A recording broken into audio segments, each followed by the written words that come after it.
Magandang araw mga bata! Kumusta kayo? Nakapag-almusal ba ang lahat? Mabuti! So ngayon, bago natin simulan ang lahat, inaanyayahan ko muna kayong tumayo para sa ating pambungad na panalangin.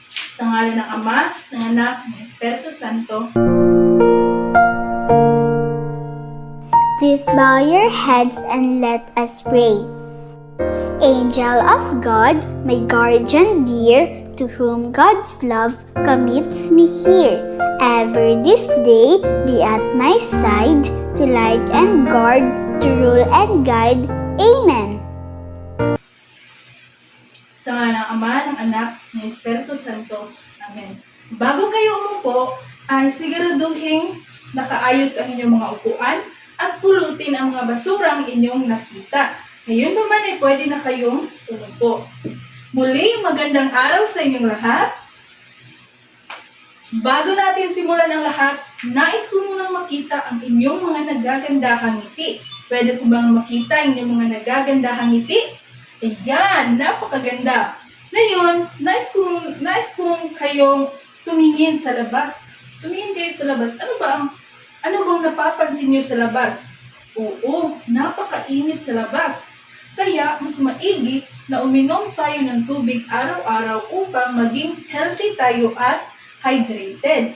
Bago natin simulan ang lahat, bago ko ipakilala sa inyo ang ating tatalakayin ngayong araw na ito, ay mag-a-attendance muna tayo. At pagtawag ng inyong mga pangalan, ang isasagot nyo ay hindi present, kundi ang isasagot nyo ay ang paborito nyong prutas. Ano ulit ang isasagot nyo? Magaling ang inyong mga paboritong prutas. Dahil tayo ay nandito ngayong araw na ito at walang isang lumipat sa klase, ay bibigyan natin ng ating mga sarili na pakbit club. Alam niyo ba kung ano ang pakbit club? Ganito. Isa, dalawa, tatlo, pak na pak. Isa, dalawa, tatlo, bet na bet. Isa, dalawa, tatlo, pakbet. Ganyan. Tayo lahat. Isa, dalawa, tatlo, pak na pak. Isa, dalawa, tatlo, bet na bet. Isa, dalawa, tatlo, pakbet. Ayan. Ngayon, huwag muna kayong umupo dahil may gagawin po tayong pampasigla ng araw. Sundan niyo lang ako. Ganito ang ating gagawin. Una, ating igalaw ang lahat ng bahagi ng ating katawan mula ulo hanggang paa. Magbibilang lang tayo ng 5. Naintindihan? Mabuti. Isa, dalawa, tatlo, apat, lima. Isa, dalawa, tatlo, apat, lima.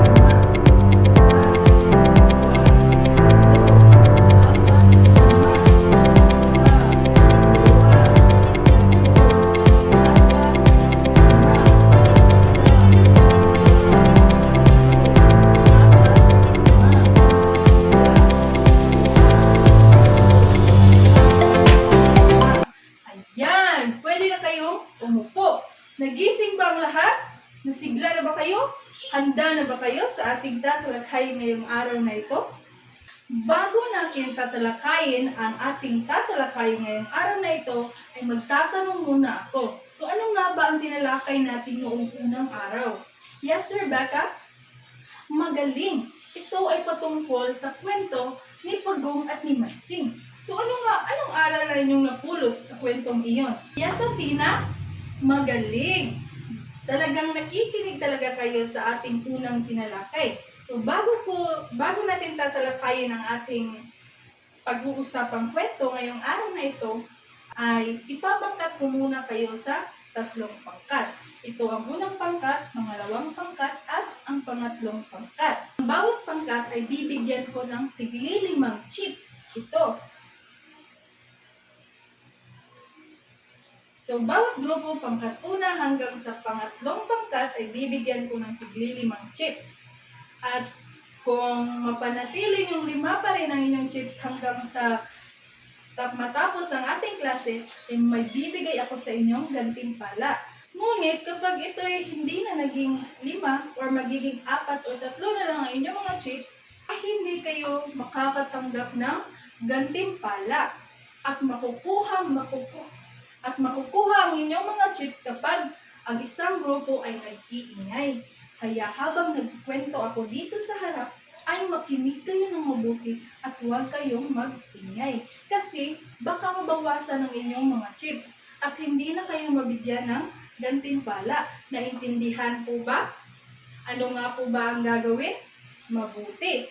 Makinig ng mabuti at huwag mag-ingay upang hindi mabawasan ng inyong mga chips at makatanggap ng gantimpala pagkatapos ng klase. So fasten your seatbelt kasi pupunta na tayo sa bagong kwentong ating tatalakayin ngayon. Ngayon ay may inihanda akong isang larawan na ipapakita sa inyo. Ito, tingnan niyo mabuti ang larawan. May ideya ba kayo kung ano ang nasa larawan? Tama! Ano nga ba ang tawag sa prutas na ito? Yes, Rebecca? Magaling! Tinatawag itong pinya. May napansin ba kayo sa balat? Sa hitsura o sa balat ng isang pinya? Yes, Athena. Tama, marami itong mga mata. Bakit kaya maraming mata ang pinya? Ano kaya sa tingin niyo ang dahilan? May narinig na ba kayong kwento tungkol sa pinya? Wala pa. Ngayon ay makakarinig kayo ng isang kwento patungkol sa pinya. Kung saan ito nanggaling at bakit pinangalanan siyang pinya. Handa na ba kayo? Ngayon ay may babasahin tayong isang kwento patungkol sa pinya na aking ipinakita sa inyo kanina. So, ang kwentong ito ay ang alamat ng pinya.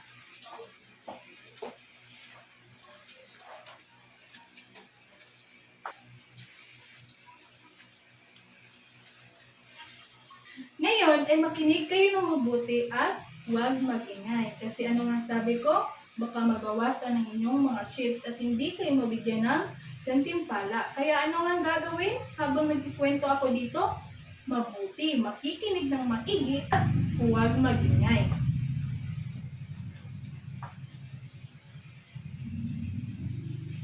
Ang alamat ng pinya. Noong unang panahon, sa isang maliit na baryo, may mag-ina na nakatira. Ang ina ay si Aling Rosa. So, sino nga ang ina na nabasa natin dito? Tama, si Aling Rosa. Si Aling Rosa ay isang masipag na babae at ang kanyang anak na si Pinang. So, ano ang pangalan ng kanyang anak? Tama, si Pinang. Isang magandang dalaga, ngunit napakatamad. Kahit simpleng mga utos tulad ng pagwawalis, paglilinis ng bahay o pagkuha ng tubig ay tinatamad si Pinang gawin. Lagi siyang nagtatanong sa ina, "Nanay, bakit po ba ako pa? Hindi ko po alam paano gawin yan." Sabi ni Pinang, araw-araw ay nagtatrabaho ng gusto si Aling Rosa.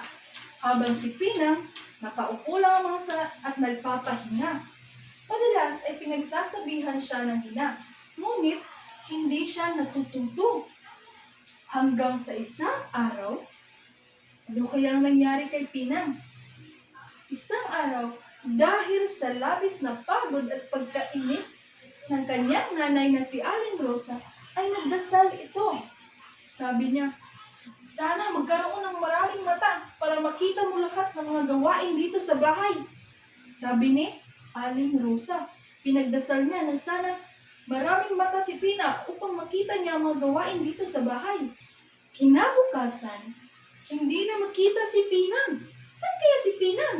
Nawala si Pinang sa kanilang bahay. Hinanap siya ni Aling Rosa sa buong baryo, ngunit hindi siya natagpuan. Ano kaya nangyari kay Pinang? Sa halip, sa likod ng kanilang bahay, napansin niyang may tumubong halaman na may kakaibang bunga. Ang bunga nito ay may balat na tusok-tusok at tila maraming mata. Napaluha si Aling Rosa. Napagtanto niyang ang halaman na iyon ay isang alaala kay Pinang. Ang bunga ay pinangalanan niyang pinya. Kaya pala may pinya dahil si Pinang ay naging tama. Si Pinang ay naging isang pinya na may maraming mata at may tusok-tusok na balat. Mula noon, naging paalala sa lahat ng mga tao ang pinya.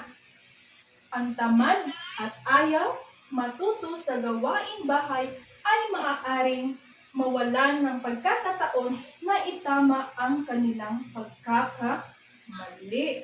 At yun nga at nagtapos ang kwento. Si Pinang ay naging isang pinya. Ngayon, dahil tapos na tayo sa ating pagbabasa, ay may nihanda akong mga katanungan para sa inyo. Kung kayo ay nakikinig talaga ng maigi, ay sasagot niyo talaga ang mga tanong na ito. Unang tanong, ano ang nangyari kay Pinang sa kwento? Yes, Rebecca? Tama. Si Pinang ay naging isang pinya. Bakit kaya naging isang pinya or naging prutas si Pinang? Yes, Athena? Tama. Dahil napakatamad nito at hindi niya sinusunod ang utos ng kanyang nanay at hindi niya makita-kita ang mga gawain sa bahay. Hindi niya ginagawa ito kahit na hindi siya sinasabihan ng kanyang nanay. Kaya gayon pa man ay naging pinya si Pinang. Kung ikaw si Pinang, susundin mo ba ang mga utos ng iyong nanay? Yes, Glidel? Magaling. Dapat talaga isundin natin ang mga utos ng ating nanay. Kasi tayo lang naman ang makakatulong sa ating nanay. Sino nga ba ang tutulong sa ating ina? Yung mga kapitbahay ba natin? Hindi. Tayo lamang mga anak. May pagkakapareho ba kayo ni Pinang sa inyong bahay? Yes. Shane? Oo daw, sabi ni Shane. Dahil sabi ni Shane ay hindi daw siya madalang na maglinis ng kanilang bahay. Kaya magkapareho sila ni Pina. Magaling dahil nagsabi talaga si Shane na totoo. Sa palagay niyo, tama ba ang ginawa ni Nanay Rosa na ipinagdasal niya ang kanyang anak na maging isang pinya or may maraming mga mata? Tama nga ba ang ginawa ng kanyang ina? Yes, Pel? Sa panghuling tanong, anong aral ang natutunan niyo sa ating kwentong binasa ngayon? Magaling! Dapat huwag tayong maging tamad sa atin. Dapat kung ano ang iutos ng nanay sa atin ay ating susundin. At dahil tapos na tayo sa ating kwento, at halatang walang nag-iingay maskin isa sa inyo, magaling. Kaya bigyan natin ng ating mga sarili na Darna clap. Sa dalawa tatlo, sa dalawa tatlo. Ding! Ang bato! Darna! Ngayon, may inihanda akong aktibidad sa inyo. Naipangkat ko na kayo. Ito ang pangkat una, pangalawa, at pangatlo. So, ang gagawin nyo ngayong araw na ito ay magsasadala kayo. Bibigyan ko yan ng mga sitwasyon na inyong isasadala. Ngayon ay bibigyan lamang ko kayo ng tag-iisang minuto para gawin ang pagsasadala. Dahil tapos na tayo ay bibigyan ko kayo ng McDonald's clap. Isa, dalawa, tatlo. Isa, dalawa, tatlo. Love ko to! Para sa ating pagtataya, ay may ibibigay ako sa inyong worksheets. At ito ay inyong sasagutan at pwede nyong ipasa sa susunod nating pagkikita. Kaya hindi ko na papahabain pa. Paalam mga bata, hanggang sa muli nating pagkikita. Bye! See you later, alligator. In a while, crocodile. Give a hug, ladybug. Blow a kiss, jellyfish. See you soon, big baboon. Out the door, dinosaur. Take care, polar bear. Wave goodbye, butterfly.